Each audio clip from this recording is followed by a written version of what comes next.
ఈ డేర్ ఎవరు చేయలేరు. 10 నిమిషాలు 10 నిమిషాలు లైవ్ డైరెక్ట్గా ఎవరు చేయలేరు అది. సో చాలా గొప్పగా చిన్న సినిమాకి సపోర్ట్ చేయాలని వాళ్ళు వచ్చారు చూడండి. నిజంగా హ్యాట్స్ ఆఫ్ మీకు. మీడియా టోటల్ ప్రముఖంగా నేను చెప్పేది మీలాంటి డేర్ పర్సన్స్ మీడియాలో ఉండాలి. హల్చల్ చేయండి అంతే. చేసేది మంచి పని, దుమ్ము లేపండి అంతే. నాకు తెలిసి ఆ వాట్సాప్ పగిలిపోయి ఉంటుందని డౌట్ నాకు.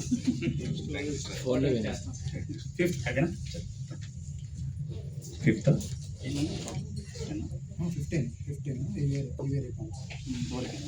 5 మెంబర్స్కి 1000, 10 మెంబర్స్కి 500. ఇవి ఎవరికి వస్తాయో తెలియదు, ఇన్స్టెంట్గా వస్తుంటాయి, ప్లాన్ చేసుకుంటూ వెళ్ళిపోవడం అంతే. నేను నా మీడియా పీపుల్కి ప్రేమతో ఇస్తున్న గిఫ్ట్స్ ఇవి, ఓకేనా? ఎందుకంటే మనము యూట్యూబర్స్ అలా సర్వైవ్ కాలేము. మీ రెవెన్యూతోనే మీరు బతకాలంటే కష్టం. అందువల్ల ఇవన్నీ ప్లాన్, ఓకేనా? ఇవన్నీ ఒరిజినల్ నోట్లే. ఇప్పుడులే అసలు లేదు, అర్థం చేసుకోండి. మళ్ళీ మనం ఫంక్షన్ కలుద్దాం. 6 మీడియా తరపున. కానీ మీడియా అంతా గుర్తుపెట్టుకోండి.